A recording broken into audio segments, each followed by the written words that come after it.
In the sky, gazing far into the night, I raise my hand to the fire, but it's no use, 'cause you can't stop it from shining through. It's true, baby, let the light shine through. If you believe it's true, baby, won't you let the light shine through for you.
In the sky, gazing far into the night, I raise my hand to the fire, but it's no use, 'cause you can't stop it from shining through.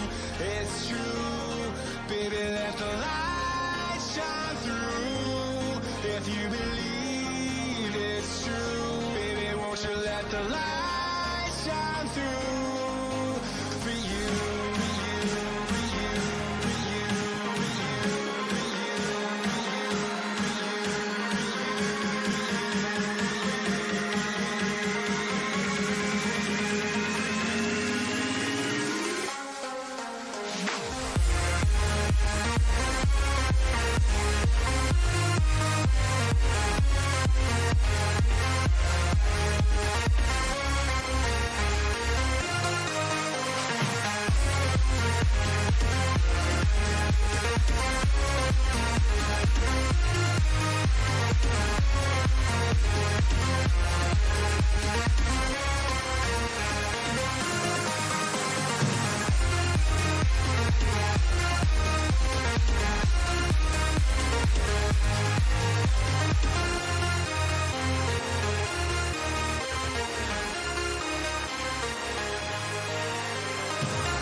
Blimey.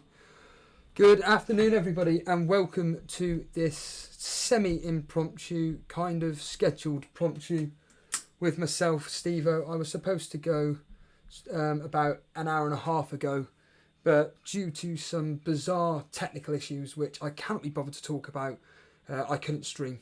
And then when I could stream, the chat wasn't coming up on the screen that you can see in front of you, and I just thought, I can't be bothered. I was going absolutely mental. Of all the days everything decides to mess up, it was then. And I thought, I'm not going to be streaming at 4 o'clock because I'm not going to lie, 500 million people are going to be streaming then, and I just think, again, I'm going to say something selfish.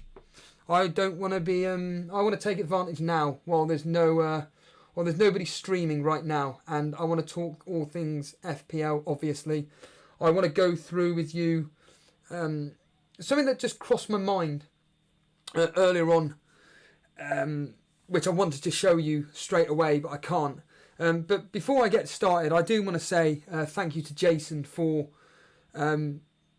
helping me with everything, kind of guiding me through bits and pieces just a minute ago, because he doesn't have to. Well, he doesn't have to. He's working. He did it on his lunch break, and he's got it all sorted now. So tonight I will be obviously streaming through the Aston Villa Sheffield United game. But no, this is the big kickoff. This is, everybody is going mental at the moment about everything. And Tracer, thank you for the £2. Appreciate that, mate. We've been hearing rumours about various players not playing, and I'm going to quickly go through my thought process of late. So it's the classic thing of, are we consuming too much fantasy football content which is skewing our brains? And up on screen at the moment is my team right now. So it's a 3-4-3.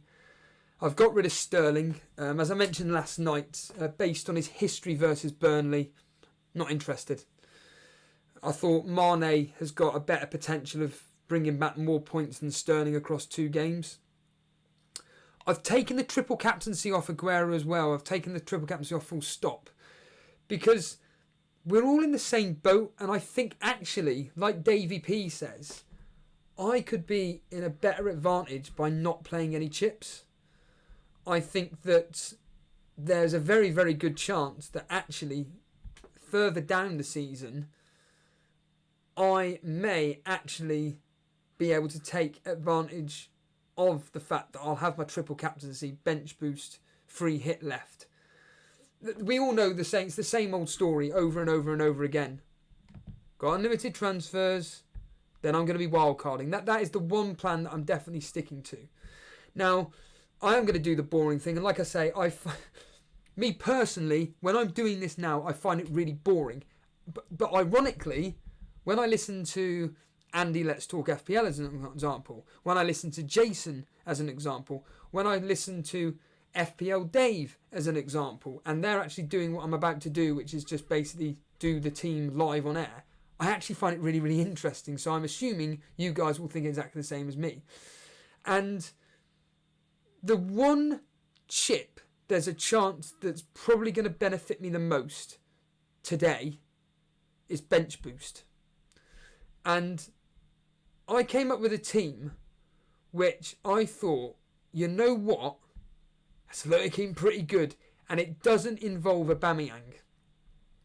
The reason why it doesn't involve Aubameyang is because basically it's the classic Steve-O line. He's useless.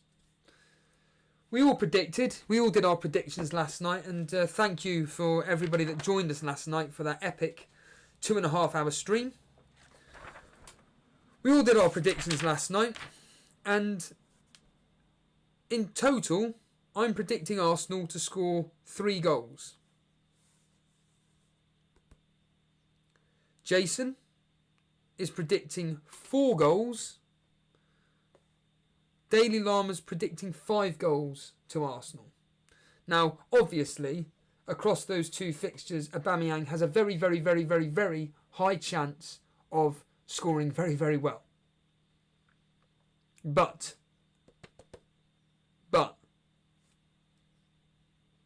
I also think that the single game week players, certain single game week players, have got a higher ceiling. And I was looking through certain options here, and I'm going to put up on screen what I was looking at, and certainly some of the best single game week players that I'm wanting. One of them being Fernandes. Fernandes at 8.6. Let's get him in. So, to clarify, This is a bench boost. I'm actually more happier playing this bench boost and captaining Aguero than I would be actually triple captaining. I've already made this point here that yesterday I think that the triple captaincy and the bench boost are going to get me exactly the same points. And bearing in mind that I'm doing unlimited transfers now and wildcarding straight back out of this team, I think for a double game week, this is a really, really good opportunity. Now, we've just had the news. There is news floating about that Fleck isn't starting. Now, I'm willing to risk it for now based on team news that could be coming out. But I'm going to get rid of Bulldog because of bench boost. And I think Ederson and Henderson are the best options double game week wise, or just from a bench boost perspective anyway, for goalkeepers. The single game week goalkeepers, I'm not interested in. The double game week players, Leno, well, Aston Villa, forget it. I'm not touching them, apart from Grealish. But Henderson and Ederson, I think, are the best opportunities. That leaves me 19 million. Now, everybody's going to be screaming in a minute at what I'm about to do. But the striker that I was going to replace Aubameyang with was going with Jimenez. So Jimenez and Jota up top. Just for now, just as a placeholder, there's a chance I could swap that to Pookie. Then I've got 3 defensive spots, 10.9. Now this is when it gets a bit WTF. Because it's only one game. And I only miss out by 0.3 with Alexander-Arnold. But again, all in, so to speak. And I was thinking maybe get rid of him and bring in these players here. So it was Bowley for Wolves. Or was it Sice? Sice, get him in it. Because he's 0.2 cheaper. There was Lascelles that I was thinking of looking at. Again, from a budget perspective, ad player. I've then got 9.5 to play with. There was also another player that I actually got rid of. I'm sure it was. Ah, that's right. So get rid of Jimenez. That gives me even more money to play around with. I could bring in Pookie. Once I can scroll down to his name. Yeah. Bring in Pookie. There it is. Stick him in. And that means then I've got 11.1 to spend. Now I was looking at Chelsea. Reece James. 5.1. Put him in. I've then got 6 million to spend. Maybe get rid of Fleck. Bring in, well, maybe. Could I? No, I can't bring in Willian. Maybe Mason Mount. Let's just throw him in as an example. And I've got 4.8. And I could bring in Leicester's James or Justin.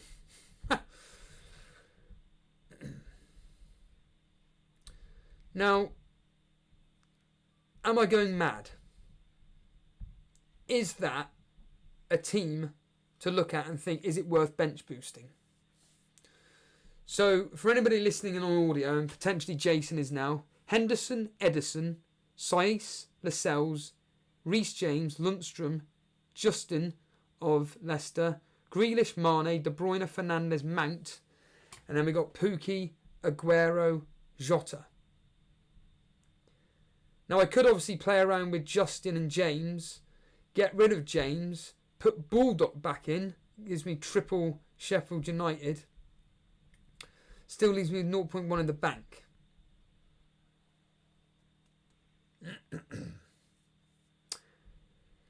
It really is a minefield right now. And with people like Drazera saying, I don't know if Saiss will start. Well, the thing is that he was starting every single game. So,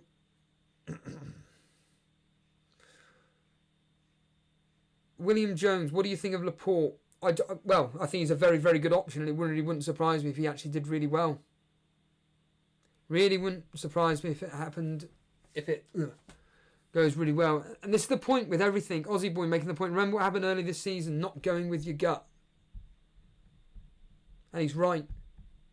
And this is... Well, actually, this isn't my gut team. My gut team is this. So it's a 3-5-2. It's a 3-5-2.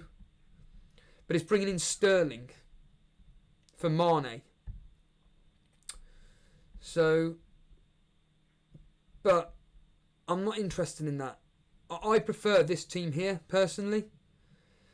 The problem is with this team, though, is that getting this news about Fleck is very, very, very frustrating.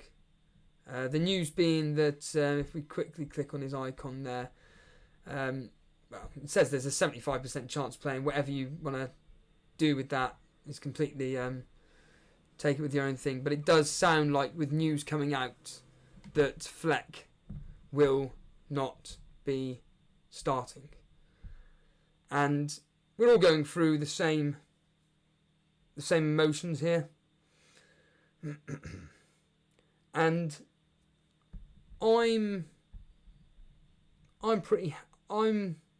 relatively happy going into this. I think there's a higher chance of Edison getting more points, like 2 clean sheets ahead of Sterling. Like I keep banging on about, Sterling's history versus Arsenal and Burnley is terrible. Just to reflect on the history here, so for anybody that didn't listen last night, the history goes as follows. So Kevin De Bruyne, this is total across both Arsenal and Burnley. Kevin De Bruyne, 9 starts, 2 substitute appearances. He's got 4 goals and 1 assist. Sterling, 8 starts, 2 goals, 2 assists. Aguero, 9 starts, 1 assist, 10 goals and 1 assist. That was 9 starts and 1 sub appearance, not 1 assist. So yeah, 10 goals, 1 assist. So I'm happy with that. And reality being is that we're covering all bases. Now, as we discussed at length last night, we seem to, well, I am anyway, I'm wanting to take this James Bang mini league pretty seriously, within reason, as serious as I can take it. I want to do well at it. And I know that I'm kind of in an advantage with the fact that I've got the unlimited transfers, I've got all the chips in place. And missing out on certain single game week players or because of double game week players, like could I get rid of the Bamiyang? Get rid of Fleck?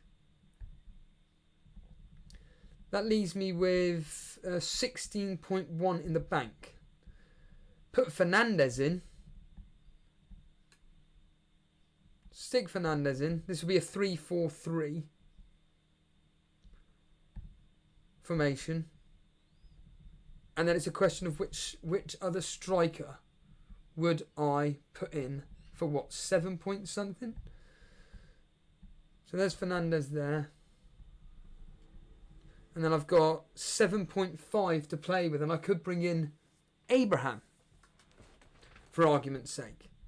We all know, Dan always calls it, every single time players play their former clubs, they always score. Abraham, bang on the money. That is the exact funds there. The simple question is, Fernandez or Abraham, Fernandez and Abraham, or Aubameyang and Fleck. See what people are going to say in here. So, will it be Fernandez and Abraham, or Aubameyang and Fleck? Let me know what you are saying in chats. Let me know. Drezera, is that right?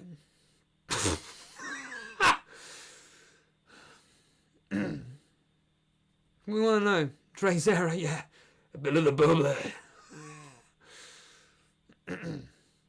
And a lot of people are going with Fernandes and Abraham. So, okay, I'm doing a Jason here. I'm taking advantage of this. I may as well take advantage. The next question is this. To bench boost or not bench boost? Now, obviously, I have to play around with certain players. So if I want to bench boost, I'm going to triple up on Sheffield United defence. I'd have to. But, what do you think, everybody? Bench boost or not to bench boost? And if I do bench boost, it means getting rid of certain players like Yamat. It would mean Yamat out, Kelly out, Button out, possibly Bulldog out, drop him down to Egan, get rid of Alexander-Arnold. We've all discussed this 1,000 times. We all believe that the best double game week assets are Sheffield United and Man City. We all believe Arsenal are useless, they're not reliable enough, and we certainly know that Aston Villa are useless. And a lot of people are saying bench boost. Right. So, Yamat out, Kelly out, Button gone. I'm going to have to sacrifice Alexander-Arnold, but to be honest with you, it's Everton. It's not exactly that. I'll get rid of Cantwell as well. Let's just see what I can do with 24.2 million. It's what, like an average of 5 million, just below 5 million per player. We all know that Henderson's going to be 5.3. Let's just get rid of Bulldog for a second. Let's put in Egan, just for argument's sake. Let's just put in Egan, okay, just to save a bit more funds. And then I've got 20 million, 19.4 million across 4 positions.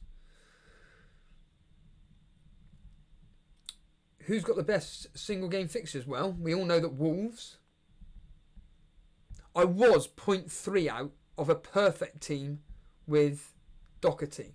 So let's just put in Bowley for quote-unquote guaranteed starts. I just want to see if I could potentially fit in Traore. He's only 5.7. I just want to see how much money I've got left. That's not enough. So I'll have to get rid of him. Just put in Cantwell again. That gives me 9.9. 9.9 million. So Lascelles has got a decent fixture. We'll put him in. Because I do think that Newcastle could cause an upset. That leaves me with 5.6 to play around with a defender. 5.6, that's a lot of money. That's a lot of money. The question is, which defender would you go for? I was thinking maybe Gomez. Gomez of Liverpool. Just to cover that Liverpool possibility of a clean sheet. Gomez 5.3. But he's a rotation risk, isn't he? You could argue Matip, Lovren could partner Van Dijk. What do you think of the Gomez pick? What do you think on the Gomez pick? That's what I'd be interested in. Because the Gomez pick is relatively risky, but I think to cover that Liverpool possibility of a clean sheet. Ben Riley saying Maguire, no, I'm not expecting United to keep a clean sheet with that, and this is quite literally just a one-off team. This is just a one-off team. Kushal Girl saying Laporte in for Ederson and put Leno in. All right, let's just see about that then. Let's just see what people think about that then. So Laporte in for that City coverage. That's Man U. That's not Man City. So let's get Laporte in for 6.3. We then put in Leno of Arsenal for 5. Ooh. So for people listening on audio now, we have got Henderson, Leno, Egan, Bowley, Lascelles, Lundstrom, Laporte, Grealish, Mane, De Bruyne, Cantwell, Fernandes, Abraham, Aguero, Jota. How is that looking? Mark Cahoas. In all seriousness, your team looks great.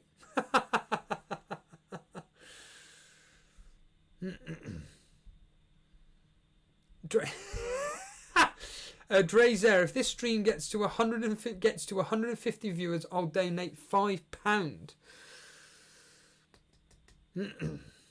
Harry Dawson, why is no one talking about Vardy, top scorer in his team, being second most? I was thinking that. I actually had him along with Kane. I had Vardy, Aguero, Kane in a 3-4-3 formation. It meant getting rid of not having I can't remember specifically how I did it, but that would be a bench boost up on screen right now. That would be a bench boost. Cantwell, though, sticks out like a sore thumb. But decent fixture. Very good fixture indeed.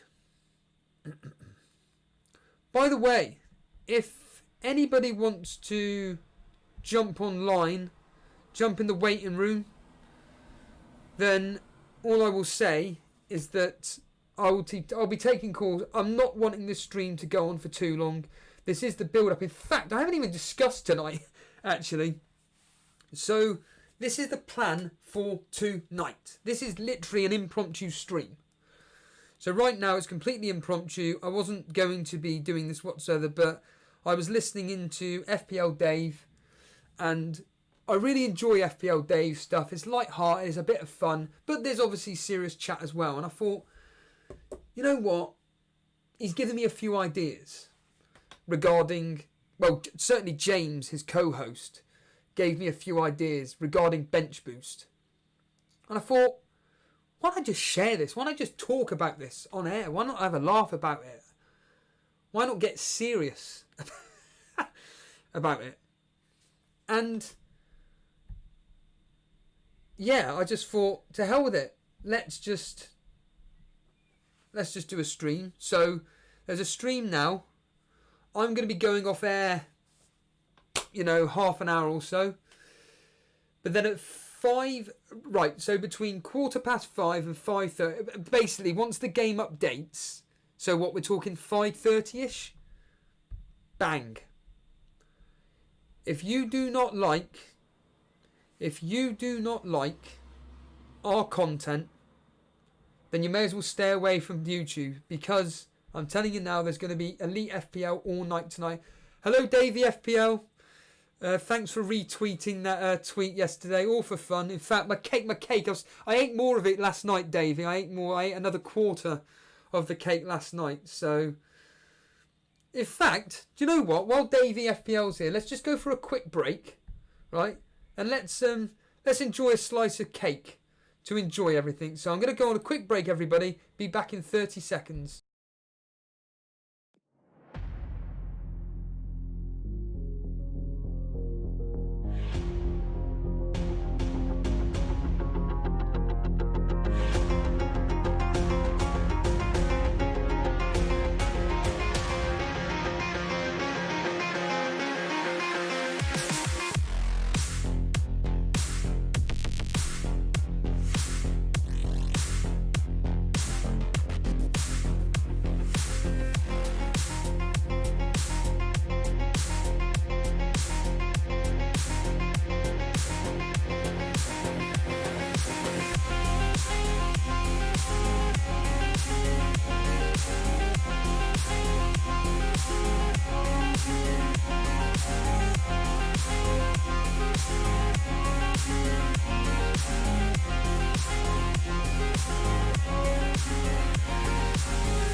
And we're back. I've got the cake. There it is. A beautiful football cake. This was an ode of the celebration of the return of the Premier League and FPL. Funny enough, Davey FPL kind of gave me the idea for this.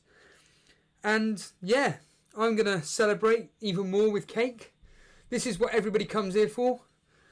Food, impressions, angry people, you name it.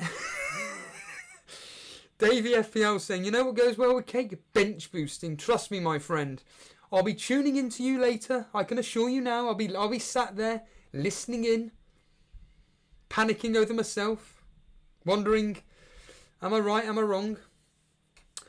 But this is a team that I've just put together, thanks to everybody here, and I'm pretty happy with that.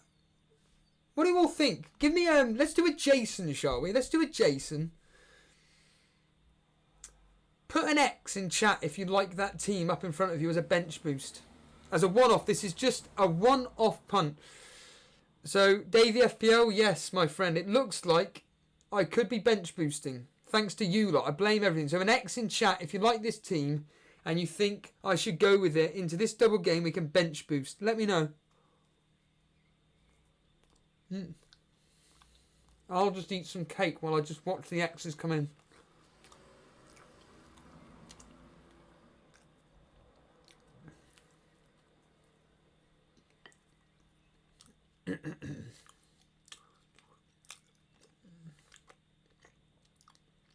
BNMC saying, the only thing I'd change is maybe not triple Sheffield United. Forget that. Forget that. I'm going with it. Great Del Mono. You'll regret not having a Aubameyang. Well, to be honest with you, you say that, but speaking to some Arsenal fans, they think they're going to absolutely get annihilated by Man City. And they think that against Brighton it's going to be really, really tough. Who's this? Matthew Azaishi saying, if you bench boost, you need at least 10 double gaming players. No. I think that you need. I think going with certain single game week players is all right. I'm not really fussed. Some of the double game week players are pointless, and I've already got 6, 7. I'm happy with that.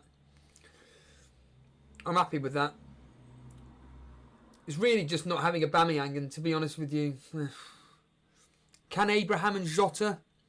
Can Abraham outscore a Aubameyang across one game, and he has 2?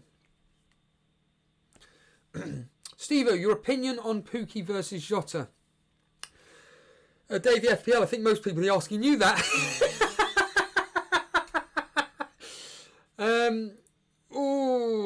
Pookie versus Jota. Well, obviously that's my dilemma. Do you know what? I think based on the news that we're getting through that a certain individual from Norwich has contracted you-know-what, could that affect the actual team itself?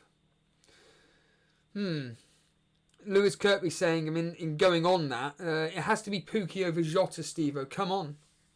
Now, come on! If Mr. Reed's watching. Matty T saying, I've missed your rants. Well, if you've missed my rants, mate, I highly recommend you go on our Twitter. So that's at Elite FPL, and watch some of the videos which I posted up regarding virtual FPL. Tyrone Smith. Steve-O, your opinion on Sterling over Mane/Salah? Well, I got rid of, Sterling. I just don't trust the guy. I don't trust the guy whatsoever. And I'd rather go with a Man City defence, whether that's goalkeeper or defender in this case, because I think they're going to score more points. FPL Boona making a point a second ago about O'Connell being out and affecting Sheffield United. To be honest, I really don't think it's going to matter either way. I'm not going to be claiming to be an expert on Sheffield United whatsoever, but I really don't think that it's going to have any effect. I think anybody that comes into the Sheffield United team are all drilled to be performing at the level that Chris Wilder is wanting them to perform at, and it really is like with Davey FPL with Lewis saying Pookie over Jota. Well, let's do it in chat. Let's do almost like a community team. Who is it? It was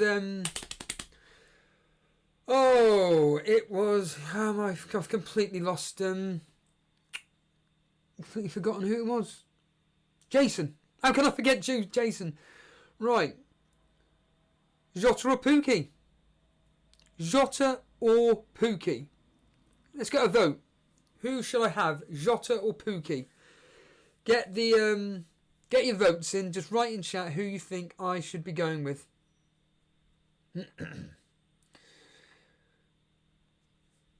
Reese saying there that wouldn't you want to see Jota's form before you go with him? Well, you could argue that with any footballer coming back. Oh, get lost, everybody. All right, then. All right. Whoa. You can stop now. Whoa. Let's go and do a coin flip. What I'm going to do is I'm going to do a coin flip. Then I'm going to take some calls. We've got a very special guest. I have not seen that name for a very, very, very, very long time. So, we're going to do the old Elite FPL Classic. We are going to be flipping a coin. Now then, the question is, do you want it to be best of 3 or best of 5? So everybody in chat now, do you want me to do a best of 3 or best of 5 when we do the coin flip? Let me know in chat right now, and then I'll be able to perform whatever guys you decide me to do. Jason Proctor, best of 99. Get stuffed. Right, best of 3. Let's be honest here. Best of 3 looks like it's winning. So I'm going to get a coin.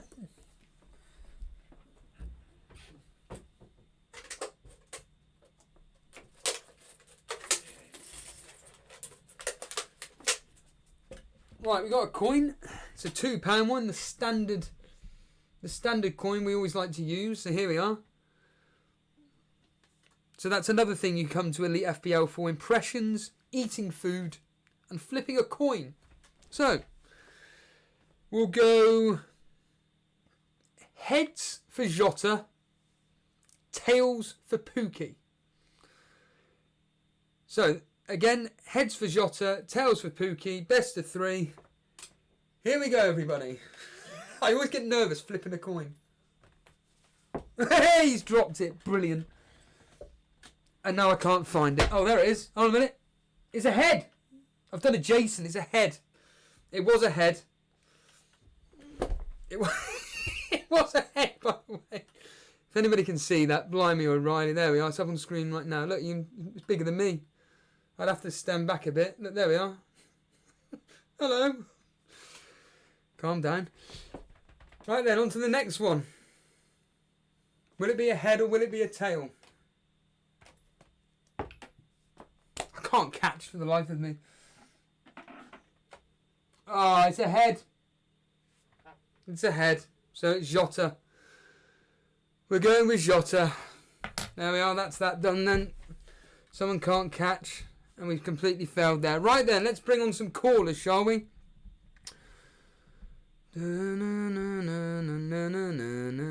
Of course, I can't even grab a single menu bar. It is so typical, isn't it? Why does Discord have to be so minuscule? It's mental. Right, let's bring on FPL Hot Sauce, because I haven't heard his name for a very long time. Hot Sauce, are you there? And hold on a minute, 2 seconds. I bet I've muted you, of course I have. Hot Sauce, how are you? I'm very good, my friend. How are you? Well, the game is back tonight. The game is officially restarting. And the question to you is, are you ready? Yeah, I'm ready. Oh, it's been a long time coming. So looking forward to getting the games back, FPL back, bit of normality back. Yeah, every way you look at it, really. How's your team set up? I quickly posted it on team screenshots. I've just this second found out Fleck was injured through watching the stream, so I'm glad I tuned in for that because he was in my team. So I don't, like you said, too much risk on him now. So I've just done a quick tinker. I'll be playing my triple captain this week because I haven't got a bench boost. Now this is very interesting for me. So I initially had my triple captain. I will bring up your team on screen in a second. I initially had, what's his face? Oh, there it is. There. Oh, it's automatically come up. Brilliant. There we are. It's up on screen. I didn't realise it automatically would come up. So, yeah, just quickly, Henderson in goal, Target, Lundstrom, Alonso, Laporte, Sterling, De Bruyne, Grealish, Jimenez, Pukki, Abraham. But the big question is you triple captain Sterling. But before we get into that, yeah, you were talking about Fleck. You just found out he's injured. Yeah, I just found out he's injured. I mean, I was happy to have the double up in defence. I'm really strong on Lundstrom. I think a lot of people are sleeping on Lundstrom. It was a bit of a risk before all this happened. We know that. But I think the manager made the point. I think Chris Wilder made it very clear who's boss. And I think they played a game where he didn't start. And I think they drew the game. They didn't look as good. And then, of course, he started the next game. He scored. And I think he scored 2 in pre-season. I think if you get a defender who's playing in midfield, if he just starts one of the games, most of us have got him in for 4 million. I think people are going to regret not having Lundstrom. I really do. Especially if O'Connell's out now as well, and Fleck. That's I think he's going to keep his spot in the midfield. So I wouldn't be going without Lundstrom. Not over a double. Are you excited for this double game week? I mean, I'm going to ask you immediately. You clearly are because you're using your triple captaincy tip on Sterling. Yeah, I just think I need to gamble a little bit. I think it's a great differential because I've seen a lot more teams getting him in now, which is fair enough. But I think most people are putting the armband on Aguero. So if you can imagine there's going to be some teams without Sterling, there's going to be not that many with the captain. I've got the triple captain chip stuck on him. I think his fitness will be good. Pep trusts him. 2 home games. He's been starting those home games. So yeah, I'm quite confident. Don't get me wrong. If I had bench boost, I think bench boost is the best chip. I really do. Especially with the fact that you've got these unlimited transfers the games have given. But I haven't got the bench boost. So yeah, it makes sense to play the triple captain, and because of that, to nullify it as a bit of a gamble, a bit of a differential, I'm putting it on Sterling. And I'm going without Aguero, as you can see. Just a quick one for yourself, actually, but this is actually aimed at anybody listening right now. So as everybody's aware, there's a James Bang mini league with a substantial amount of money at stake. My recommendation is from all the moderators is to check your messages. So hot sauce, you have a message awaiting you when you get happy days. Yeah, just to let you know, I do go as Lee Aussie 2 on the chat because I've obviously been listening and things. So Hot Sauce is the nickname for FPL, and Lee is obviously my name. So I have been switching in, so I appreciate that. I'll check out the messages after I come off air. Yeah, I think it'll be closing tonight, the mini league. So everybody, if you're listening in right now, please make sure that you go to your messages in Discord. Dre's there. This money you're donating is going towards my internet cable that I bought. 150 plus viewers. We are climbing to 200. Amazing stuff. Don't forget to keep supporting the Premier Fantasy channel in Elite FPL, and good luck to all. The easiest way to do that, everybody, is if you just simply share this. Go on Twitter, let everybody know, let all your friends know, anybody that's watching fantasy football, enjoys fantasy football content, just let them know we're live. Basically, go retweet the tweet that I sent out a minute ago, and you'll be able to get people involved, basically. But what was I going to say? So, no Aguero, fair enough. I appreciate the fact you're not going with Aguero. You're saying you want to go differential with Sterling, triple captaincy. That's cool. Are you, unlike me, who was thinking of using triple captaincy, but now I'm thinking, forget it. I just don't think it's the right time to be using it, considering most people, from my point of view, are going to be captain Aguero anyway. You're just triple captain Sterling because it's so differential that it could pay off big time? Could pay off massively. I agree with you. I wouldn't play a triple captain on Aguero because I think everyone else is captain Aguero anyway. So you could keep it back. Like I said, I think you've got your bench boost still, haven't you, Steve-O? Yeah, I'm using it Yeah, now. I think that's the way forward. Get your bench boost played. I was voting in the chat there saying take Jota out. I think you'll be so disappointed when that guy's going to get shipped off after 50 minutes. I promise you now, at the 2 games, if he starts both, he won't make the 60-minute mark in both. Jota's for Wolves. Yeah, Jota. He's for Wolves. Yeah, that's what I mean. You need to get rid of him. You need to swap him for Pookie. He'll be starting for Wolves. He's only got 1 game. What are you on about? What's going on? What are you talking about, Lee? Oh, sorry. Yeah. My fault. No, but I think he's going to get hurled off. Honestly, that's what I mean. He's not got 2 games to go at. Sorry, and he's a single game week player, and I think he's going to get brought off. That's what I meant. Sorry, he's not got that second game to fall back on. I would not be playing Jota. But are you saying this from a? I mean, every one of us is biased, but so my option is either Pookie or Jota. The coin has spoken. The coin has spoken. I'm sorry, but the coin has spoken. So, but you've gone Pookie and Jimenez. So, tell us why you've gone with Pookie and Jimenez, and well, you've got Aubameyang. Is that from a safety point of view, or do you think that Aubameyang's going to do quite well against these 2 teams in Man City and Brighton? I would happily get rid of Aubameyang. He's a shield, to be honest. I think there's going to be most teams will probably just have him in. I like his fixture next week, so he's one that I'm just thinking, I don't mind him next week. I think it's Brighton, but I think Pookie, Norwich, in their minds, are still fighting for everything. So, and Pookie started the season well. He scored at Anfield at the opening game of the season, so it comes back round. I think Southampton, we know that they've gone missing in some games, so I would fancy Pookie there to start well. And I think Wolves are still pushing for the top 4.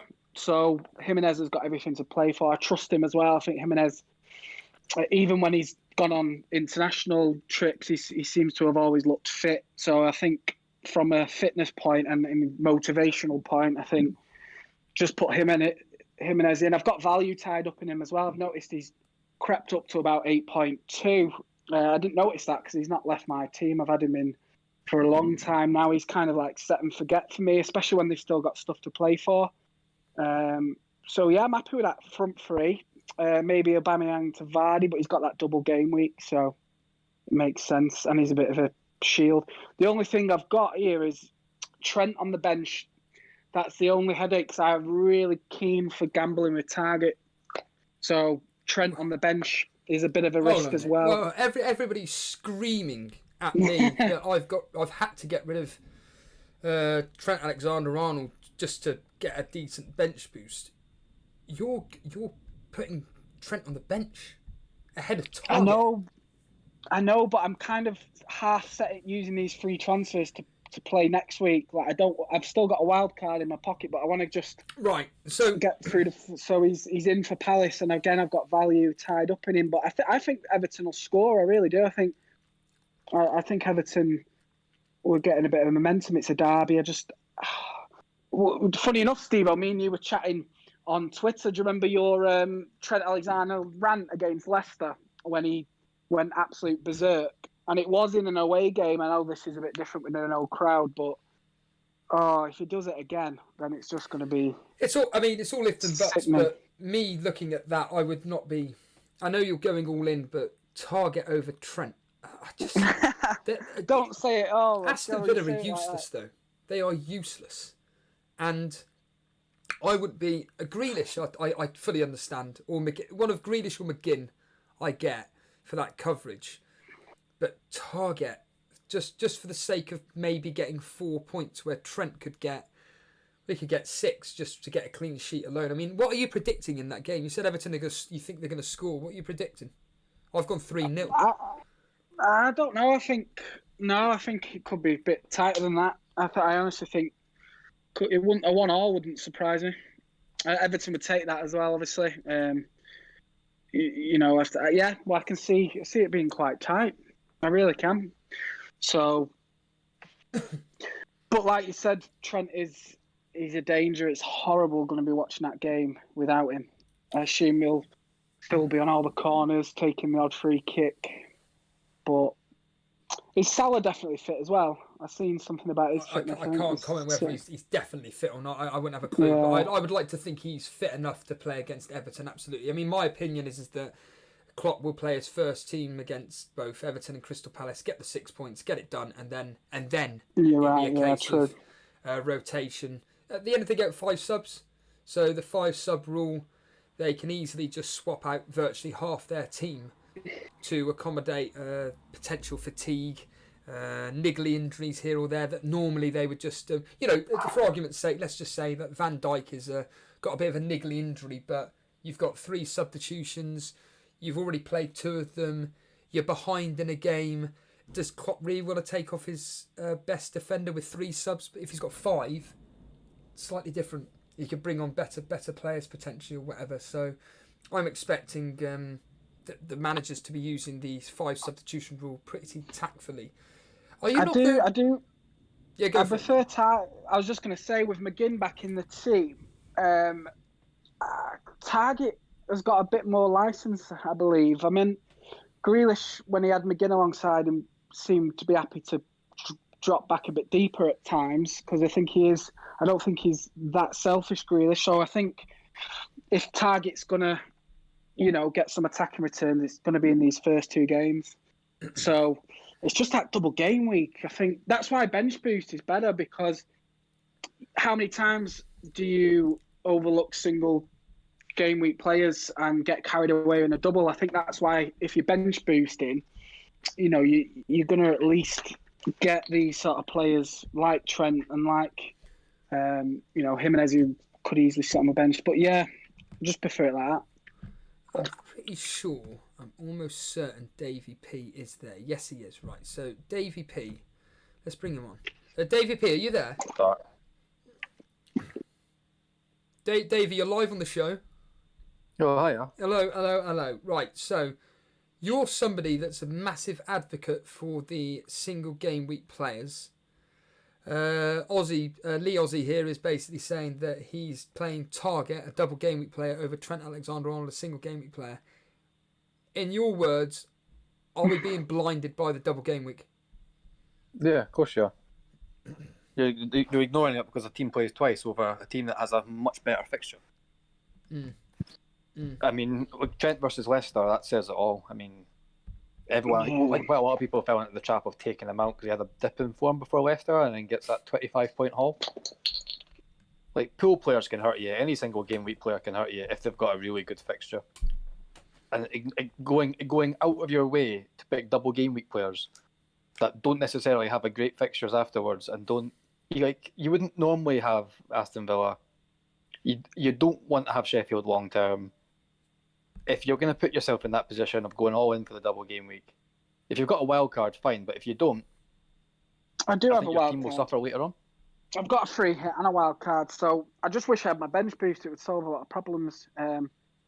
God, the state of when I played my bench boost now, I think I'm gutted. I had a look at when I played it. It's embarrassing. I played it a single game week, but yeah, it's a bit of a punt. We've had all this time off, come back with a bang. Everyone's got Trent as well. That's the other thing as well. So it's that risk and reward. So I don't think Everton's a great fixture. I mean, it's a derby and Everton were picking up, weren't they?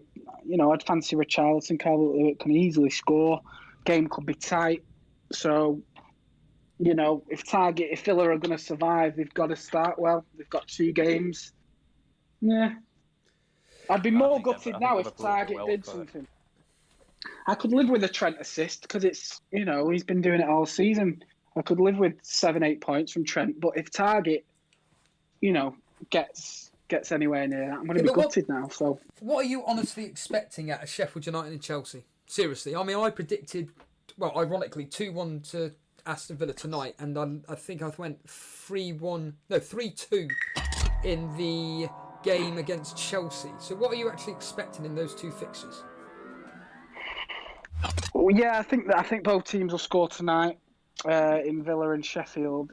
I haven't got a read on the Chelsea game because I just think Target can score. I know it's ludicrous, but honestly, he overlaps. He does put balls into the box. If Villa are cagey and they try and defend against Chelsea, then they're still fighting for their lives. They're trying to stay up. So there's always that chance of a 1-0. I mean, what am I hoping for at best from Target? Well, I'm hoping for 1 clean sheet of the 2, because let's face it, he's not getting 2 clean sheets. We all know that. So he may get 1 clean sheet and maybe just 1 attacking return. So when you know that Trent has an unlimited ceiling as well, the more I'm looking at it, I know it's a poor move, but I'm not I think you're overly optimistic there about Villa. I mean, the defence was bad before the lockdown. It's not going to get better after the lockdown. Well, let's talk to you, Davey. Your team's up on screen at the moment, and you are very, very famous for saying that you are ignoring this double game week full stop. Now, I think personally you could be taking that a bit too literally, because looking at your team and not having, you've got 1 double game week player, looking at it in Leno of all players. Yeah. Come on. I'm not even convinced on him, to be honest. Tell us about this team, because on paper, looking at it, it looks fantastic. Is this a 3-4-3 formation? Yeah, it'd be 3-4-3. I'd be playing Alonso, Trent, Doherty, and then I'd be playing Barnes, Salah, Mane, Mount, and then Vardy, Abraham, Jimenez. And just to clarify, you're then wildcard in Gameweek 31? No, I don't have my wild card. I've got all the other chips. Ah, right. I thought you had all the chips. Right, okay, fair enough. No, I'm planning on free hitting when Liverpool plays City, and then spreading the Liverpool player money around and maximising the teams like Chelsea, Leicester, Spurs, and Man United, who all have, and Arsenal, who all have really nice fixtures that week. I don't think many people will do that. I'm going to ask a question, and I want you to tell us about your Chelsea picks and Leicester. But before you answer that question, everybody in chat, do you think Davey P is mad to not be going with, let's just say for argument's sake, 4/5 double game week players? So is Davey P mad or not, or has he got a good plan? Davey P, tell us about your Chelsea and, more importantly, your Leicester picks. Well, I had Barnes before the lockdown, and he got me that massive haul against was it Villa before the lockdown. He's an explosive player. He can get points. He can easily outscore any of the City players in any given day, I think, as well. Same with Vardy. I mean, Vardy's been really consistent over the season. He's the top scorer in the league. He can easily outscore the City players. Same with Abraham. They play Villa. I mean, Villa are horrendous defensively. If you think Villa are going to keep a clean sheet, there's something wrong with you. And I think Alonso's worth the punt if he starts. He can easily get a big haul.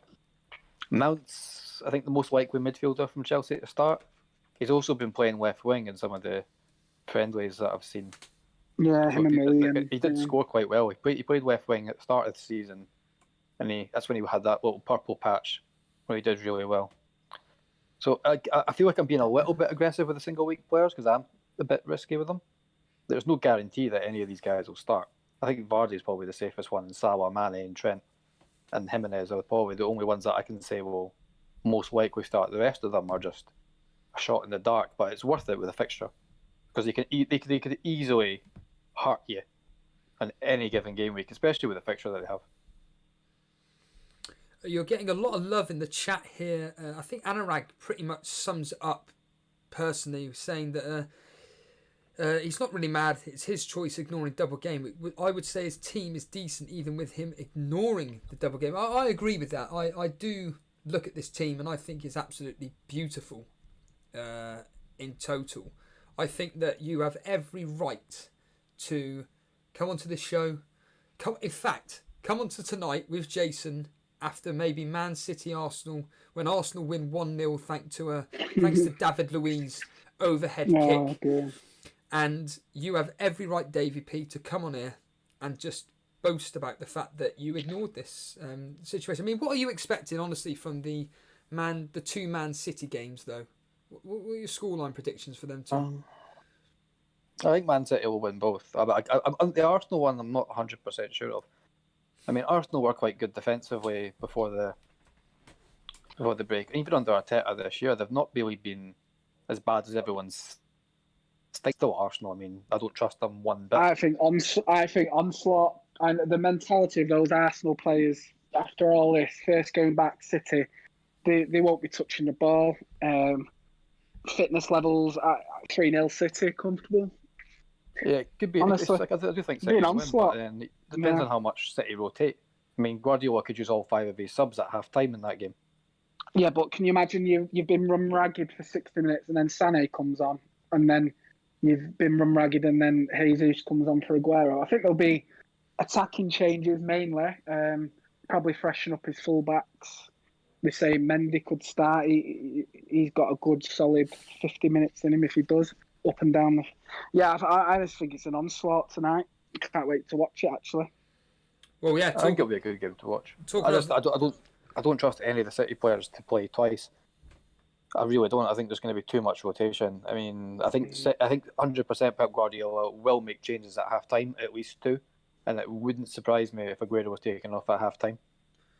Well, it wouldn't surprise me if any of the City players played less minutes than what everyone's expecting. At the end of the day, we're chasing points. It's not about the Man City win; it's about FPL points. And I think I'm better off maximising points from single game weekers that I think will get more minutes than the City players. Do you know what the best thing is about this whole dilemma is that we only have to wait till Monday, and then we can restart it all on, what is it, Tuesday, Wednesday, something like that, when the next fixtures are the Gameweek 31, when it returns again, which is going to be absolutely crazy. Death Dragon Slayer.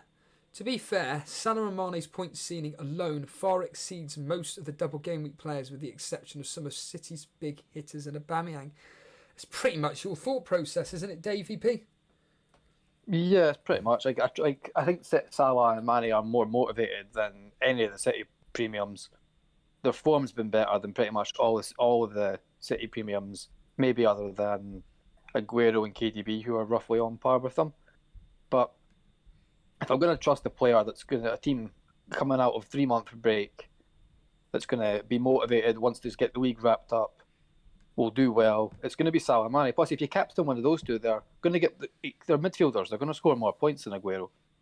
Yeah, Aguero can get a bag of hat-trick against anyone, but then again, like Liverpool could win 4-0 and Salah and Mane could get 2 goals each and 2 assists each. Just don't like the fixtures. I'm not convinced with Everton one. They've got Palace next week. Palace were tight before that, and then the league's wrapped up. So there could be some managers out there completely going without them for the rest of the season. I don't think that's a bad move. I don't think that's a bad move. But again, after they play City, they play Villa at home. Yeah, once they've got that out of the way, league wrapped up. Well, let's bring on. I'm sure this is Anurag. If it's not Anurag, it's BNMC. So it's semi-sweet potato. Semi-sweet potato, you there? I made it in.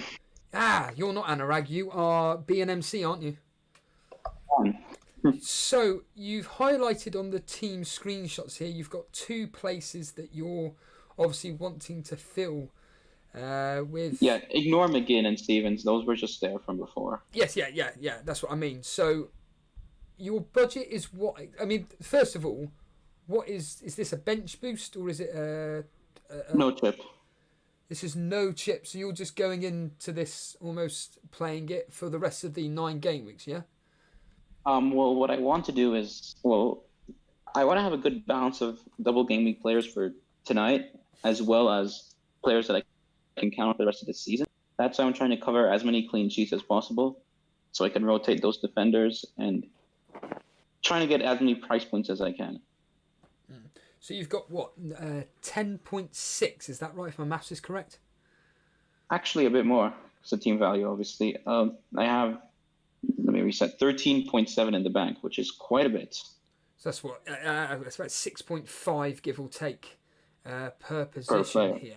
And you're happy with I'm happy with the rest of my team. Now, what I was thinking of is potentially instead of Taylor and Dubravka, Pope and Lascelles. That gives me an extra 0.2. Well, I'm telling you now, that's a very, very, very, very good choice. Lascelles is guaranteed to play. Taylor isn't. He's not actually guaranteed to start. There's a very high chance he'll start, but your safety bet is going to be with Pope. He's a lot cheaper as well. He's what, 4.8, 4.9? Dubravka. And he's highly owned. Yeah, I wouldn't be worrying about that. Dubravka, for his price, I just don't think is worth the 5.1 personally. Davey P, do you think Dubravka's worth the 5.1, or do you think save on 0.3, 0.2 by getting him Pope? I think Dubravka's a wonderful pick. I mean, we can't look like in terms of the saves, he's one of the best keepers in the league. He was my keeper last season. I don't think in we can FPL. anyone predict clean sheets, but you can put having a keeper that's going to make a lot of saves between now and the end of the season. That's got good fixtures. I think is a really safe way to go. All right, so I want to talk about those two spots. So one of them is going to be a Man City player. I don't know which one yet. So it's either Laporte or Mahrez or a player that I'm starting to hype up a lot here, David Silva, and I'll tell you why. I just think with that front line for Man City, you have like 5 or 6 players that can play there. I don't think any will play 90 minutes, whereas Silva, he's coming to the end of his Man City time. He will want to, he'll probably be playing a lot just to, round it out. And he's cheap. And he's just said that, hasn't he come out and said that he's going to be staying for the rest of the season? Pep Guardiola said essentially that we're going to be, give or take, we're very, very happy that he's going to be staying for the last 9 games and he will be playing it. So, how much is he? Yeah, he's 7.3, which is ridiculously cheap. Hot sauce, what are your thoughts on David Silva?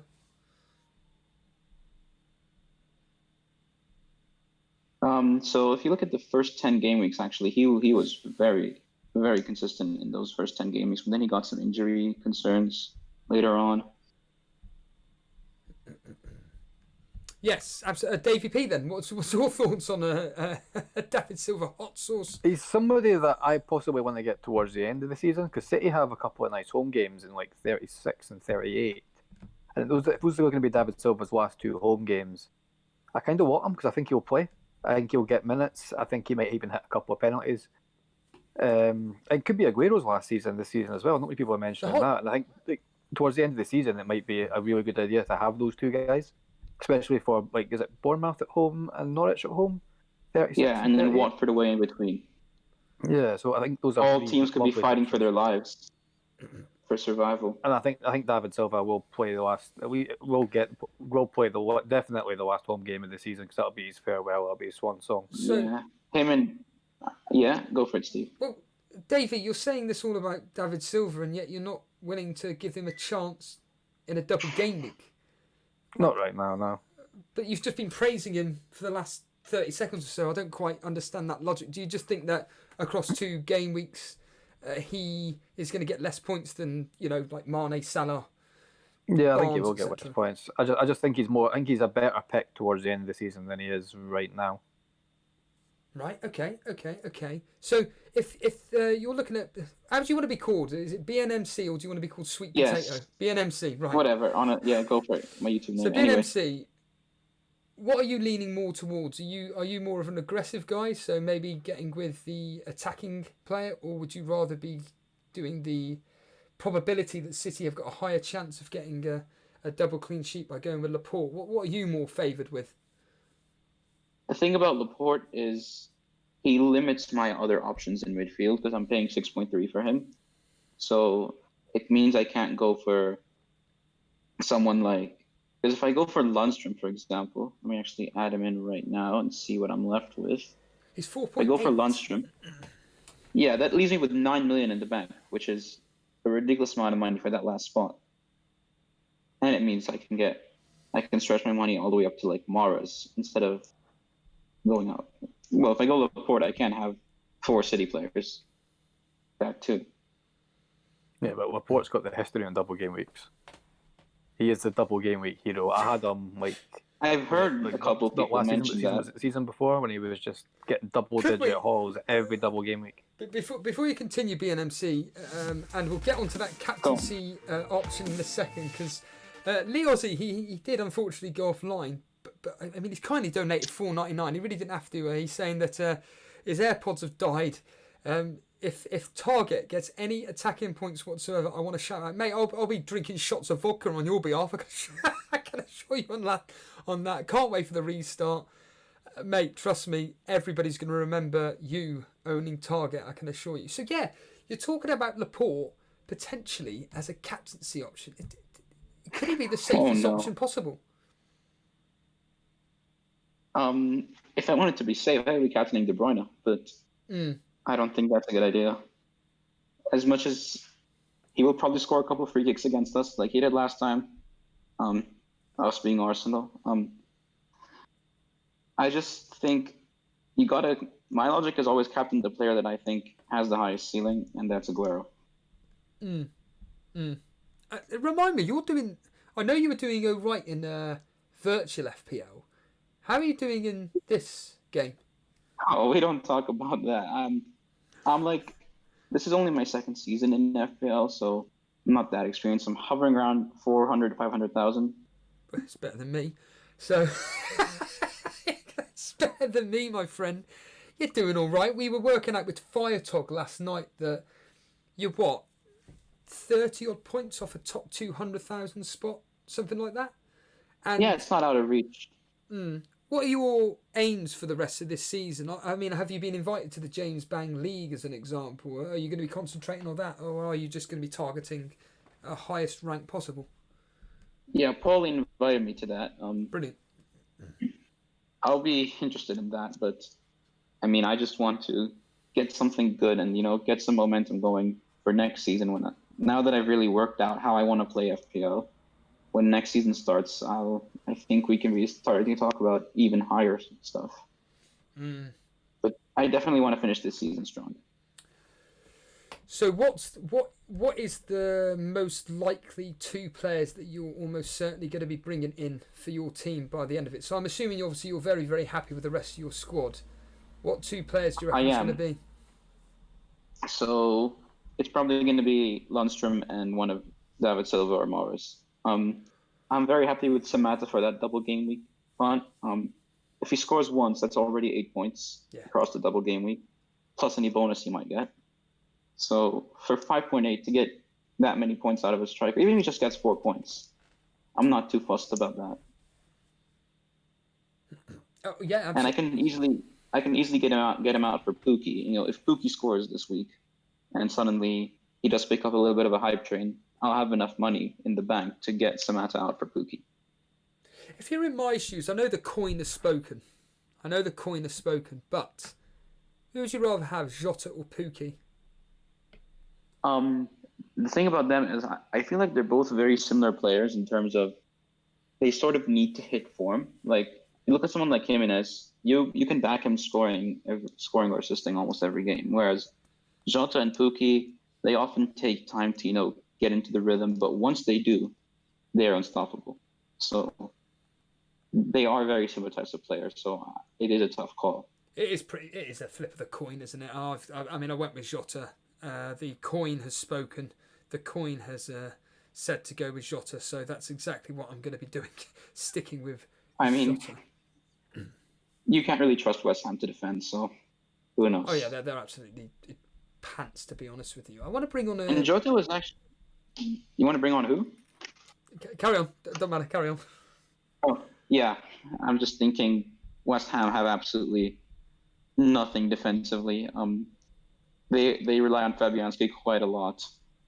And even then, they haven't been really struggling this season, so double or even triple Wolves could pay off in the midst of all the double game week players. Like I have Doherty and Jimenez. I'm not worried about. I'm actually pretty happy that they could potentially outscore my double game week players. Before we let you go, BNMC, we've got a few callers wanting to come on. Yeah. Are you confident by the time 5 o'clock rolls around that you'll have sorted your team? Yes. I mean, Excellent. Going on air with you guys has helped me sort of think some things through, but what is it now? 3 hours left, or is it? Yeah. 3 hours. 3 hours left. 10 minutes exactly. Yeah, that should be more than enough for me to get something I'm satisfied with. Are you going to be joining us for the games? Well, not literally on air, but are you going to be watching myself and Jason covering the matches? Well, definitely, I do. I'll be the first to celebrate any Samantha goals. And on that note, BNMC, we'll see you later. We will. Good luck, everyone. Cheers, dude. There we are. There's BNMC, their regular contributor to the show. I want to bring on Arkham Lunatic. Arkham, are you there? Hello. How's it going? Blimey, someone English. My goodness, it's very, very rare we get fellow English. anybody English on the show. You're brand new around here and never spoke to before. Where have you come from? I come from Berkshire. Yep. And how did you find us? YouTube, obviously. Yeah, YouTube, watching your streams. And Decided to. is this how many streams have you watched before you've decided to come live on air? Quite a few, but I haven't joined the Discord before. I only joined the other day. Well, now you're part of it. Yeah. You're bench boosting. I am. Your team is looking very well.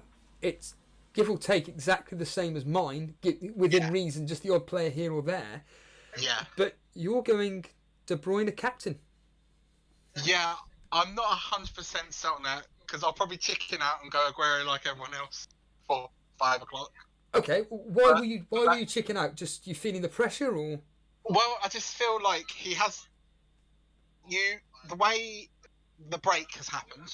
I think a lot of defences. It's going to take a while before defences are ready. I think it's going to be easier to score than defend.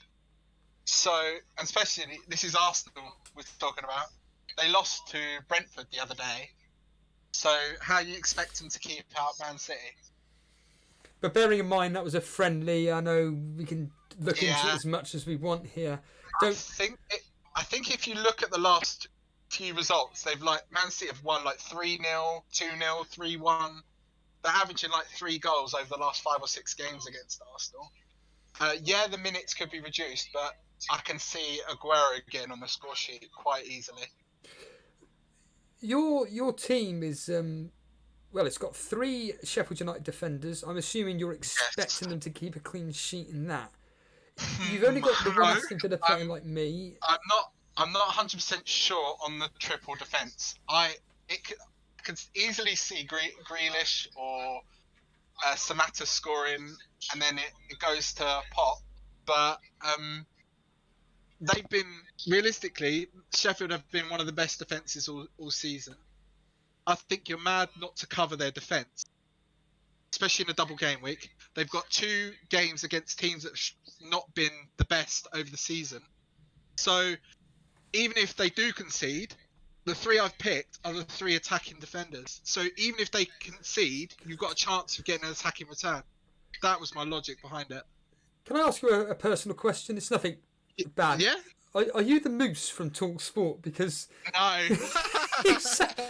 thanks to Lee Brunt crediting that, I have to admit that you do sound you do very much sound like the Moose. But anyhow, back to this team here. I'm Davey P. This is a really, really nice team. He's got Harvey Barnes like you. He's going with Mount and Abraham. Have you got any thoughts on this team? Or do you think that we're all set up? I think it's a very balanced team. I can't see any issues with it. Although you've not done a Jason and done Sheffield United defence and Villa attack type thing. You've got Ederson who'll probably play twice. I mean, there's nothing wrong with City players. I've got nothing against them. It's not the way I want to play, but it can be aggressive for you. You have got Leno, which I'm a bit. I'm not. Yes, I agree. Arsenal defence against City attack, so I don't know if you're hedging your bets there, if you want to go one way or the other. Well, the other option, I was going to drop one of the Sheffield United defence and bring in Henderson, and then I could go with another stronger single game week player in defence. That's the other option I have. Because I do not trust. In the bank? Yeah, I've got 0.5 in the bank on top of this as well. Would you not do Leno to Patricio? I think Wolves are on for a clean sheet against West Ham. I was trying to figure out a way to get Doherty and Doherty. I think he's an upgrade on Bowley, but then I got just the feeling if you change anything, the player you take out is going to do the business. This is unfortunately the one thing I detest about fantasy football. I could argue about one player, making sure I get him in, and then I completely go against that, and I bring in the other player, and then I argue for him, and then I just go back to it's the same with what I've done. I set on a team. I said I was going to do it. Said I was going to triple captain, and now all change of a sudden, it last minute. Yeah, goes on.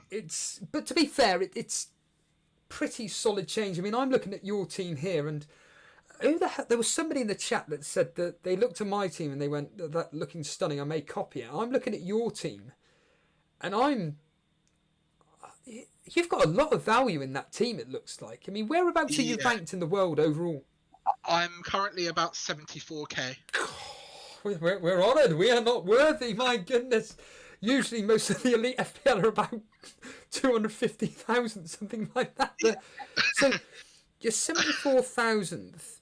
You played your triple captain already. Fair enough. Just of interest, you played it in Gameweek 24. Remind us, what was that? Was that Salah? I'm I think it was Salah. Yeah.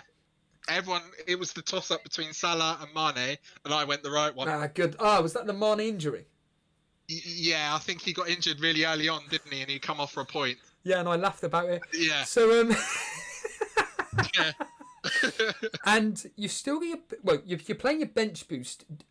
I've now come round to the thinking again. I'm going to credit them, FPL Dave and James. I do think that they turned my head about the fact that bench boost looks to be the best chip to be used in game week 30. I think it is because you're theoretically on a wild card.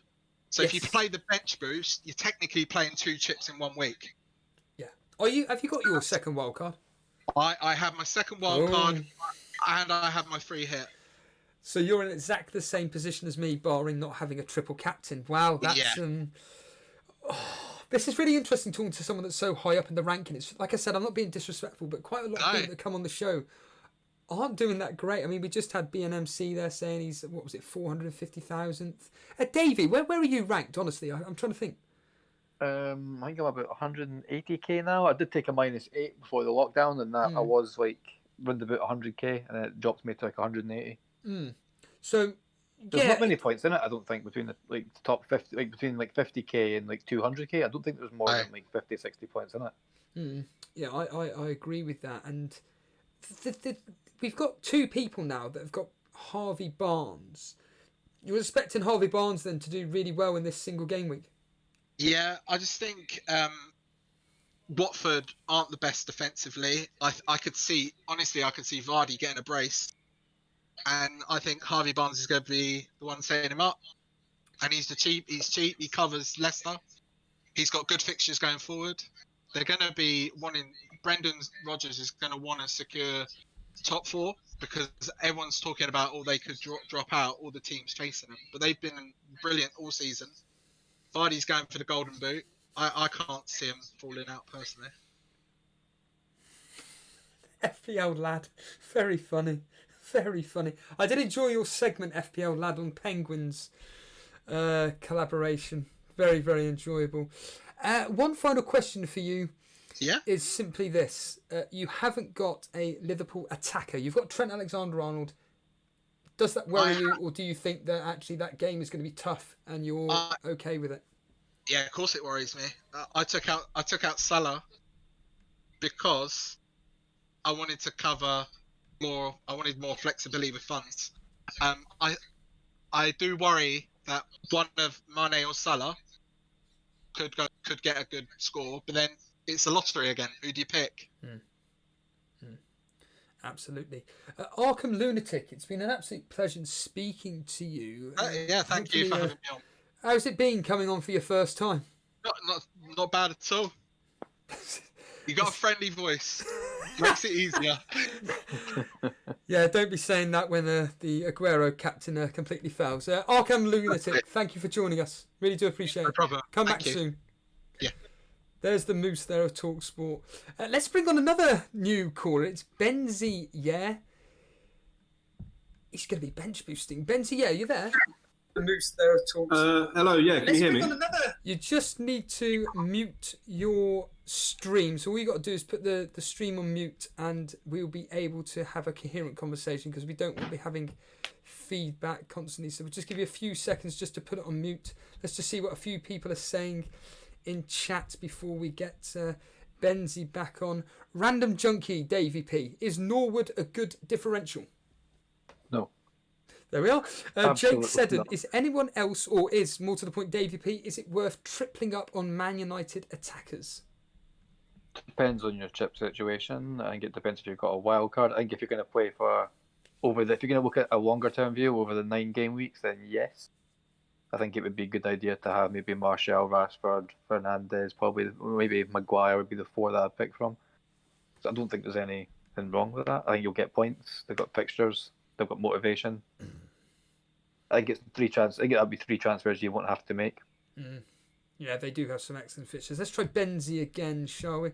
Benzie, you there?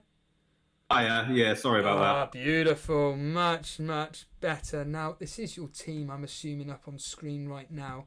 Now, you're saying here that you're set with your team. Where are you? I know you're here. Here you are. Yeah, you're set with this bench boost. Talk us through it. Tell us about, you're another one, captain in Sterling. Yeah, that is... I mean, I was on De Bruyne for a long time.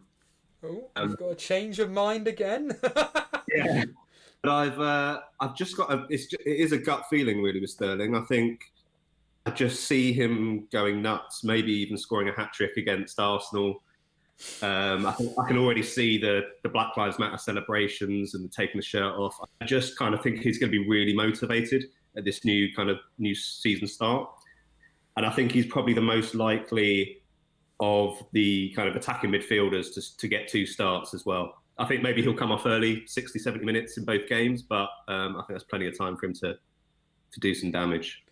David P, we've had, now this is our second caller, captain Sterling. Lee Ozzie is triple captaining. Is that a wise move, or do you think that maybe go with the quote-unquote safety option, Aguero or De Bruyne? It depends which way you look at it. So I'm of the view that if you're set on captaining a City player, triple captaining a City player, the effectiveness of a chip or your captaincy drops with the number of other people that are captaining that player. So majority of the game will captain De Bruyne or Aguero, or triple captain one of the 2 if they've got that chip. So the effectiveness of that chip drops. Whereas if you do it with Sterling, the effectiveness goes up if it pays off. It's a huge, huge swing. And that's the way I kind of look at it. Yeah, David. I'm doing okay in the ranks, but I'm looking for a big jump. And I just thought De Bruyne is not going to give me that. We've got some breaking news here, and I'm willing to do #BlameBoona. So, friend of the show, James from Planet FPL, there's the first mention, has posted on Twitter that states that last night Aguero would have been definitely starting. However, this source has now changed his stance to unlikely start. Straight away, I'd like to think that James would not be retweeting or tweeting about news which would be putting people maybe into panic mode. People like myself, essentially tweeting out fake news. He's not like that at all.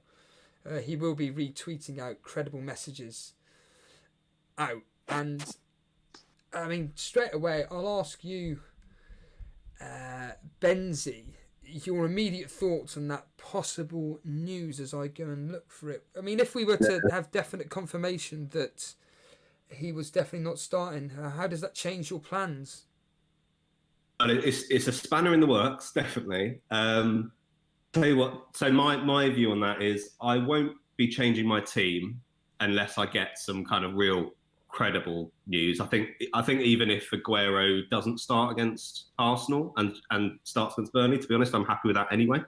I'm not really thinking about tearing my team up. I try not to do that anyway based on last minute news, because we get this a lot, right? And it's always on deadline day, and sometimes it's true, sometimes it's not, but so I still think you can come on against Arsenal and score anyway. So James, does make me less likely to captain him, though. That's what I will say. Right. So James is, just to read the full tweet. I would bring it up on the screen, but unfortunately, it doesn't matter why. To clarify, because I have to. Last night, I was given information that I trusted, that Aguero will start tonight. Just before lunch, that info changed to unlikely to start. I'm not in the know.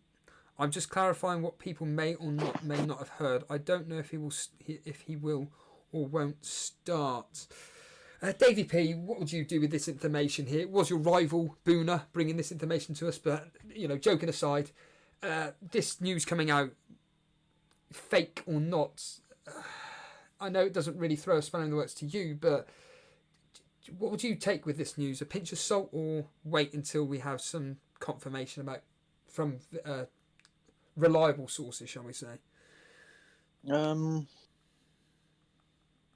It's a really difficult one, to be honest. I mean, either if you're, I think you just have to go with your gut on this one. Captaincy is it's the only thing that you can really decide on, really. Like FPL's, you got no influence on anything other than really your player selection and captaincy. And captaincy is the one thing that differentiates you from all the other players in the game. So if Aguero was, because of that news just coming out, I'd say I'd still rather captain a midfielder over a forward anyway, just because of the higher point ceilings on midfielders. I mean, from my point of view, if that was to be almost clarified, I would be going. In fact, let's do it live right now. While I do it live now, I keep forgetting your name, Benzi. I keep thinking it's Benji. Yeah. Benzi, you go with bench boost. Tell us why, because I'm just looking at some of your players in this bench boost. Ramsdale, Lascelles. I mean, guilty. I've got the same player in Cantwell, but why bench boost for you? Yeah, so I decided to use bench boost like pretty quickly after the game relaunched, and I knew we had the unlimited chips. So I'm in the situation like yourself. I think I've got the wild card, I've got free hit, and I've got bench boost. With the unlimited transfer, I wasn't that happy with my team either. I made a few transfers over the between Gameweek 30 and 38, but I actually wasn't that happy with what I'd done anyway. So I wanted to utilise the unlimited transfers, and I just think it's the best opportunity to use your bench boost, given that you can wildcard straight out, you can set your team up how you want. In terms of the players I've picked, I did have a few more double game weekers in initially. I think instead of Ramsdale and Mount, I had who did I have? I had El Ghazi from Villa and Leno in those positions. So I had two more double game weekers. And it's the last few days I've been really thinking it over, and actually I'm following my own advice. I think I told a few people on some other forums that I can see Ramsdale outscoring Leno anyway over the two games. I don't think he's going to get. I can easily see 0 points against City easily. Relying on a clean sheet against Brighton, which I'm not massively confident with either. I think that home game that Bournemouth have got against Crystal Palace is it. I think the easiest clean sheet to call. I think that's going to be a 1-0 or 0-0. Bournemouth will be up for it, and Crystal Palace, I think they're going to be weak. I don't know, gut feeling, but I can't see them scoring. And if they do, it'll be a lucky goal, and then I'll be eating my words. But that's why I put Ramsdale in. This is interesting because the last caller you had on, he had Barnes in his team, didn't he? And I had Barnes for his 19-pointer last week of the season before it got locked down. So Mount could easily be Barnes because I've got Tammy Abraham covering Chelsea already. I kind of just wanted to attack that fixture. Chelsea will have already played on Wednesday, whereas it will be Chelsea's first game back. I do see a big Chelsea win there. Yeah, Mount could easily be Barnes. That's one I've got to decide on. That's kind of like the only position left that I'm kind of still weighing up. So while you've been speaking and you've just been talking about Harvey Barnes, I've just been tinkering around my team, going Aguero-less. Essentially, it was Aguero, Cantwell, Henderson out. In fact, forget that. it would be Henderson still kept in. So basically, getting rid of Aguero would allow me to fund bringing in Vardy, Barnes, and Edison. That's if Aguero is almost confirmed out. Davey P, what do you think on those particular moves? If Aguero obviously not going to play. Yeah, I like them. I prefer them. But just from my own strategy, personal point of view, I think your team looks much closer to what mine is actually with those transfers in than it did. And Tammy's good, Vardy's good. I mean, like Vardy will play more minutes than Aguero anyway. I think over the two. Plus, Vardy's on penalty. Is he more likely to get points? I think Laporte's got the history. Barnes is explosive. There's more positives with those than there is with the Aguero in your team. I think you've got more opportunities for points. There's better avenues for points with those transfers you've made. Yeah, so my team in full now as it stands, and I just tinkered it about a bit. Rather than having Bowley, I've gone with Saïs just for fun-wise. So Henderson, Edison, Egan, Saïs, Lascelles, Lundstrom, Laporte, Grealish, Mane, De Bruyne, who would be my captain, Barnes, Fernandes, Abraham, Vardy, and Jota. So that's what? 1, 2, it's still 6, 7 double game weekers in that team, and that's based on the fact that potentially Aguero may not be playing. I think it's certainly news to be sitting on, isn't it, Davey P? Yeah, I think it depends on whether it's how much level or what you consider a level of risk. I mean, everyone's got a different level of risk. I know Buna's got a ridiculous level of risk that he just throws, and I don't know how it lands. He comes out with roses and all kinds of crap. But it generally just depends on level of risk. Mine's is quite low, so I would always go for a Vardy over an Aguero. Just as soon as I hear that news, or I'd go like maybe a Firmino. And with the other option would be Jesus, if you want to take a bit of a punt, or Rashford. I know Vince was saying in the chat earlier Vardy or Rashford, and that's my dilemma as well. So I think Rashford's on penalties as well, or is Fernandes on penalties? I thought it was. Well, yeah, I think it's Fernandes. But then again, Rashford's cheaper than Vardy, so he would give you more points, more money to spend as well. Yes, yeah. It's a tough one. It's a very, very interesting one. It's a very, very interesting discussion. If this news does come out that Aguero is not playing, I think my team up on screen is going to be that moving forward, and we've got less than 3 hours to go to find out what's going on here. I'm sure everybody will be keeping up to date with the news. Could this be the spanner in the works that we weren't expecting? Benzie, the question for you is: are you looking forward to the return of the football tonight, and will you be joining Elite FPL covering both the games? Yeah, definitely. It's been a long time coming, so I'm super excited for the games. I've got a lot of my family are Villa fans, so I'm not, but they're nervous. Yeah, I just can't wait for it all to kick off. Yeah, I'll be following along, definitely. Who do you support? I'm West Ham, so I'm with. I mentioned in the Discord the other day. I haven't really been in there much. I think I joined it like a year ago. Well, yeah, I always like asking people that I don't recognise. How did you discover us? How long have you been with us for? I've been watching the streams on YouTube since last season. So I've been following you on YouTube a while, but I've never jumped on a call, and I haven't been that active in the chat. But I've started being the last couple of days with the restart. I've been a bit more active in Discord, so hopefully you'll see more of me. Yeah. Hopefully so. No, me and Jason always welcome brand new viewers, listeners to the show. We always encourage people to phone in, especially if they're brand new, and get their views. Benzie, it's been an absolute pleasure having you on. That's one. Thanks for having me. Cheers, mate. Cheers, dude. And there is Benzie. If anybody is, essentially, I wonder what Discord's about. I think Benzie just summed it up, really. It's just people chatting to each other about all things FPL. Hello, Jeff Holt.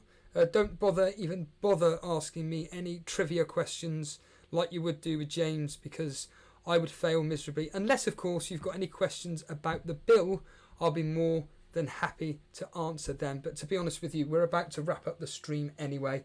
We've been going on a hell of a lot longer than I was expecting, but this news, Davey P, really has put a spanner in the works, hasn't it? For not necessarily for you, but certainly for people That's like me. great for me. I love the news. It's great for me. Rubbing your hands with glee. Will you You're be? all my rivals. Bring it on. Are you excited for James Bang's mini league? Yeah, I mean, I've got like, yeah, I could be fair. In the James Bang mini league, the only person that I'm considering my rival would be you and Polly, because you've got 3 chips. Polly's got 3 chips. So yeah, I think it'll be really, really competitive league. I know a few other guys have come in. Like, I think it's going to be really, really competitive because there's only 9 games left, so there's less room for error. You got to really make good decisions. It's going to be really good. It's going to bring the community together. There's still some people we need to send the code out to. If they could get in touch via Discord, that would be great. I know Polly's been messaging people in the chat. Absolutely. I just want to quick on. I was going to end it there, but I'm deliberately going to bring on King Kun. King Kun, please talk. I just want to ask you one quick question. King Kun, please talk to us in a 3, a 2. You've been in the waiting room, my friend. There he is. He's with us. King Kun, you've just become a member. Tell us why. It's always interesting. You've just become a member, my friend. Tell us why you've become a member of the Elite FPL channel. Because you do streams when we need the streams. That's why I become a member. Nah, it's just great having you guys back running, and hopefully FPL is interesting this week. What's the news on the Aguero? Right, so essentially, James from Planet... We're calling him out. James from Planet FPL has tweeted out that a reliable source, said that Aguero would be starting tonight, but that source has now changed their mind to unlikely to start tonight. So it's really a question of hold tight, hold onto your hat, and basically look out for news if you can, because if the news is right that Aguero isn't starting, then as Davey P's just mentioned and myself, it's thrown a massive spanner in the works. Yeah, then doesn't Jesus become a must? I don't think if he doesn't start. I don't think so. I think that what's his face, Pep Guardiola may put Sterling up front on his own. May put David Silva as a full. I don't know. Davey P, let's ask you straight away. Does Jesus become a option if Aguero's ruled out tonight?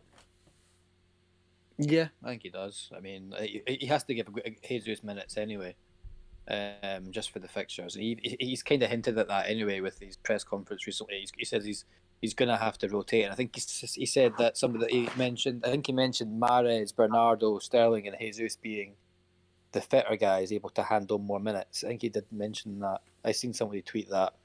I think it was on Fantasy Football Scout actually. But yeah, I think Jesus is definitely an option. I think it makes Sterling more attractive because I think Man City need goals. Sterling has played up front there before. Like the front 3 of Sané, Sterling, and Mahrez, or Bernardo wouldn't be the worst. Or even Bernardo as a false 9. I think Bernardo's been overlooked a little bit if Aguero's out, because I think Bernardo's a lovely player, even to watch. Yeah, because there's some news saying that Sterling might not be playing. Well, rumours going around. So we're gonna. We could be here all day about people rumouring. I mean, it could be. It will soon be that Pep Guardiola's not going to be at the match because he's ill or something. You know, I'd be he's too busy playing roulette. No, but seriously, like, if there's some sort of early news that Aguero's out or Sterling's out, that changes the whole concept of the double game week. Well, with your namesake, as it stands right now, are you sticking with Aguero as it stands right now? Yeah, I'm sticking. I'm probably dropping Sterling to David Silva. We've just been talking about David Silva. Why David Silva? I just think he'll get the games, and I think that this source that's come popping around Twitter might be Might be he has some sort of truth, because I don't know. We'll see if it comes out. If his Aston Villa lineup is true, then I'll drop Sterling 10 minutes before the deadline. That's And- not a lot of time to tinker with your team and that kind of funds. No, but I already know what I'm gonna do, Davey. If I drop Sterling, I already know exactly what transfers to fund with his money. I think you're increasing the risk of human error, making mistakes with how close to a deadline this news is coming. Yeah, but 5 million if you're saving, knowing that I don't know. Maybe I'm wrong. This is going to be fascinating. We've got less than 3 hours to go. 3 hours and 13 minutes, if my maths is correct, before the deadline. And then I know I'll the panic in Discord's going to be amazing. Yeah, to read and through. and The you're Discord's gone off. The Discord's gone off, by the way. Everyone's sweating. We even got mods trying to mute people for early news. Yeah, your work's gonna be cut out, Davey P, over the next few hours. This is gonna be fun. King Kun and Davey P, really do appreciate you joining me, and we'll be all going again tonight. Yeah, all good. Catch Also, you I'll guys. be hiding behind my sofa tonight, so don't worry. Hide behind the sofa when Aguero scores a hat-trick. And on that note, cheers, dude. There's King Kun there, and there's Davey P there.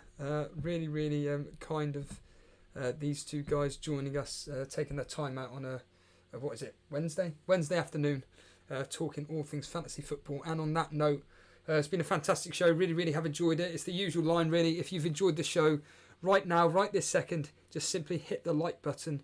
Me and Jason noticed something like last night when you hit the like button.